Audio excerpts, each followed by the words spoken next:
और ये water reservoir है जहाँ से पानी जाता है। करीब 100 एकड़ का ये प्लॉट है जिस पे फार्मिंग चल रही है, कमर्शियल फार्मिंग की कोशिश की। केला बागान है, 100 एकड़ का फार्म है। अमरूद, केला और हर तरह के फल, खरबूजा वगैरह लगा हुआ था। कमर्शियल लेवल पे फार्मिंग है, प्रॉपर साइंटिफिक मेथड से। आनंद उठा रहा हूँ मैं। 4 अप्रैल 2024 मैं अपने दोस्त के फार्म हाउस पे हूँ। कमर्शियल खेती का ये प्रिय मित्र हैं और आज मौका लगा तो कुछ केला का चारा लेने आया। तो 100 एकड़ का फार्म होगा और ये केला बागान के बीच खड़ा हूँ। अद्भुत, प्रकृति से इतना करीब। जब आप खेतों के बीच में होते हैं तो आपको एहसास होता है कि कितनी धैर्य चाहिए, और प्रकृति से तो लड़ना चाहिए ही नहीं बल्कि इसे संजो के रखने की ज़रूरत है। कमर्शियल वे हो, कमर्स के बिना तो ज़िंदगी नहीं है। फिर भी मुझे लगता है कि स्कूल के हर बच्चे को एक ट्रिप क्लास 5 ऑनवर्ड्स स्कूल के द्वारा आयोजन करना चाहिए, पूरा फार्म खेती वगैरह में जाने के लिए।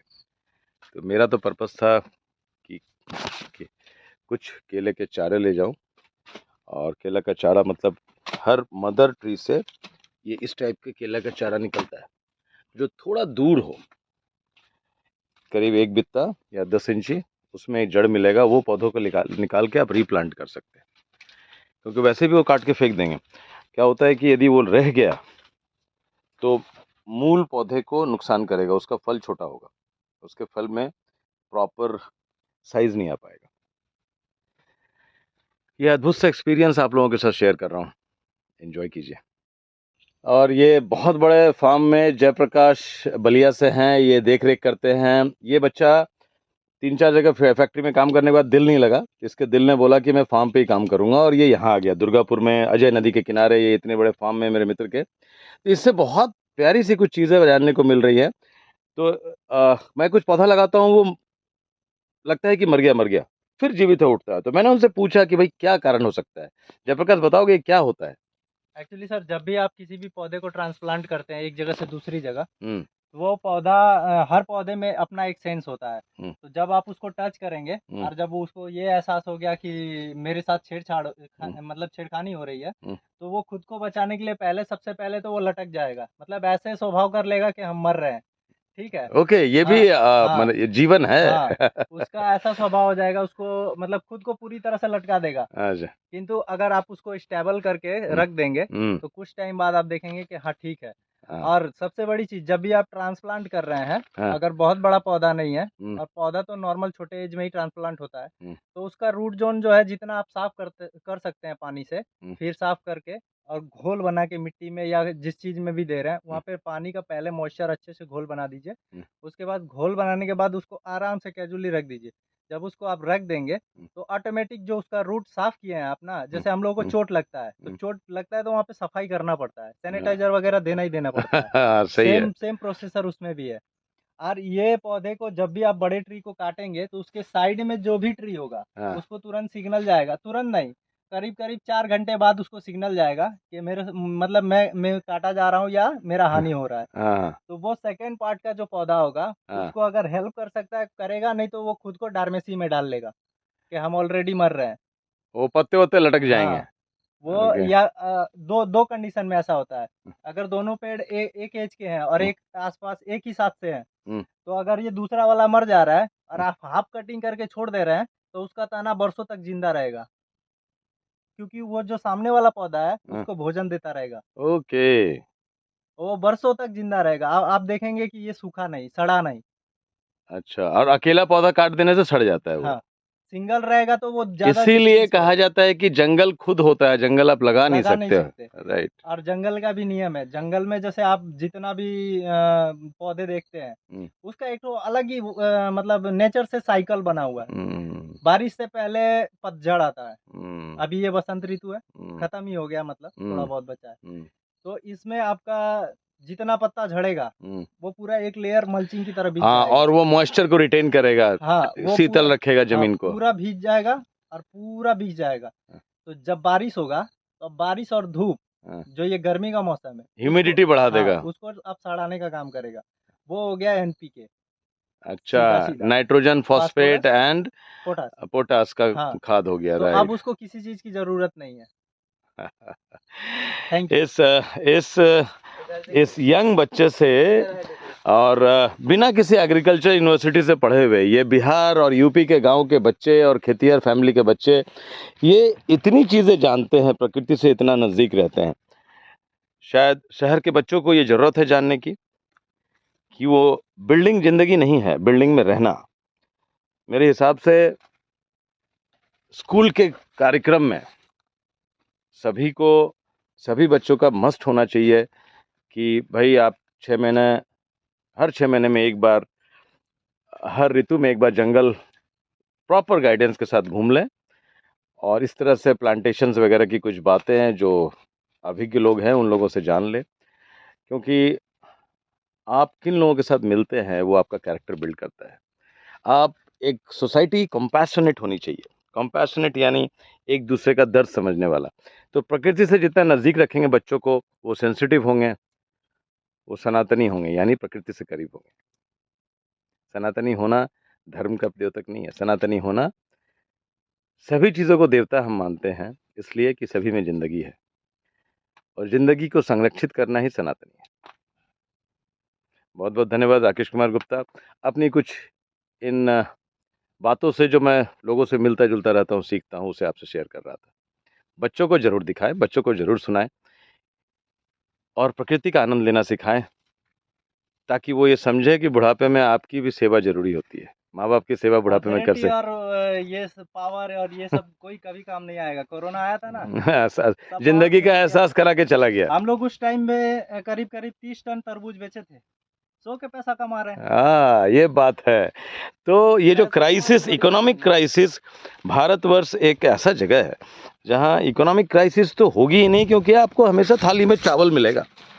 जिसको खाने को है, अच्छा स्वास्थ्य है, वो सबसे धनी आदमी है। बैंक में कितना पैसा है उससे आपका धनी नहीं होता है। सेहत अच्छी होनी चाहिए, विचार अच्छे होने चाहिए, यही तो बात है। ये किस चीज़ का है? ये लौकी का पौधा है ना? अरे लौकी हमको लगाना था यार, लौकी हम टब में लगाना पड़ेगा, जमीन पे जगह नहीं है, सड़ जाता है। ये वाला लगा सकते हैं, बहुत ये चारा मिलेगा तो ले लेंगे। ये वाला बहुत बढ़िया। ठीक है, ये लंबा लंबा जो लौकी है ना, हाँ इधर है। हाँ वो गोल वाला ज़्यादा पसंद आता है, लंबा वाला भी अलग अच्छा लगता है। पहले तो यहाँ बंगाल में मिलता नहीं था लंबा वाला।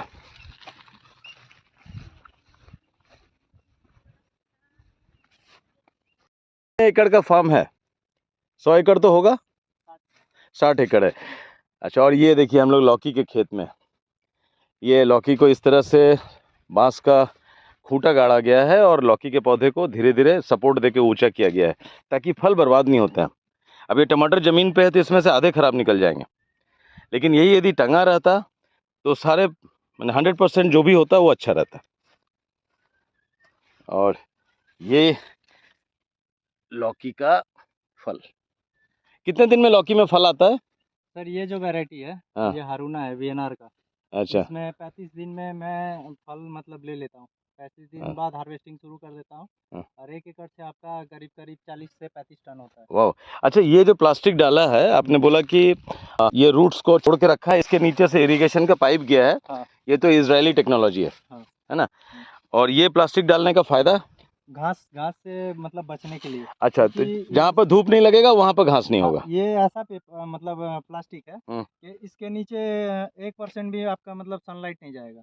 अच्छा, और पौधे को ग्रो करने के लिए सनलाइट चाहिए, घास को भी ग्रो करने के लिए सनलाइट चाहिए। सबको। तो इस पौधे को तो पत्ते से सनलाइट मिल जाता है। अभी ये सर ये यहाँ पे जो होल मारे हम लोग, यहाँ से इसका सनलाइट और सब कुछ जितना जो चाहिए उसको मिल जा रहा है। मिलेगा।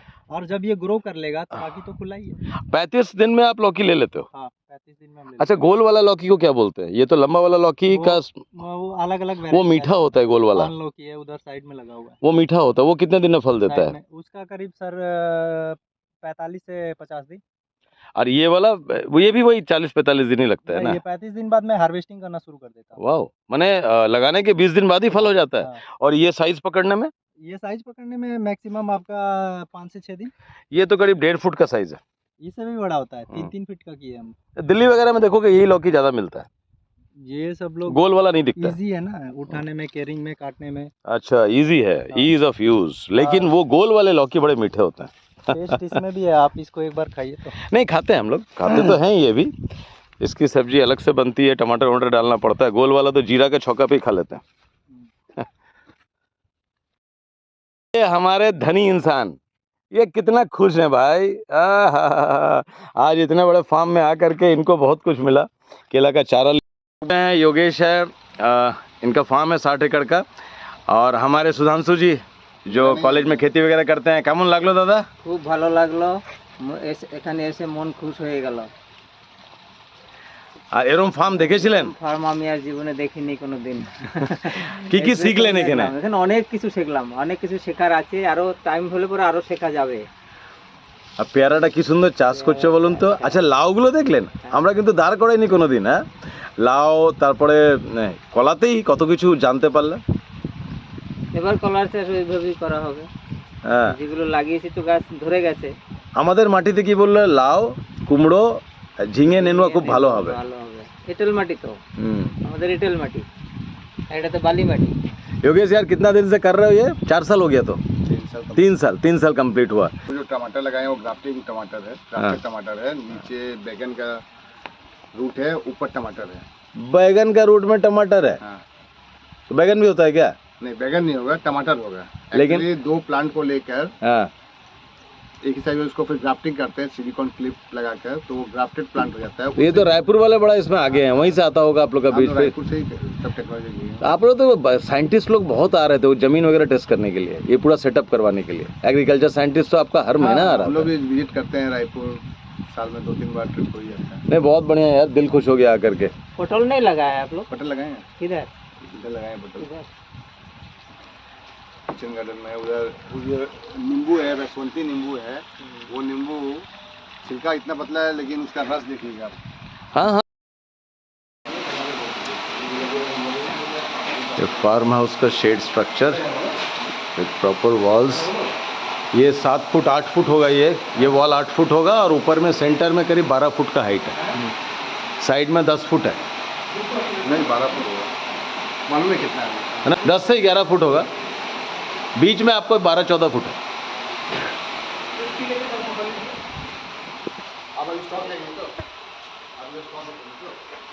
बहुत प्यारा सा फार्म हाउस गार्डन है।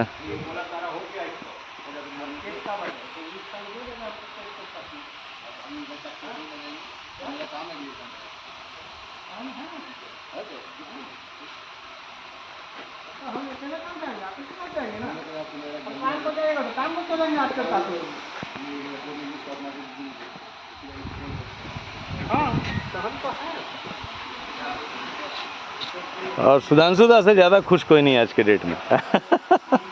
स्वर्ग में घूम रहे हैं, स्वर्ग में।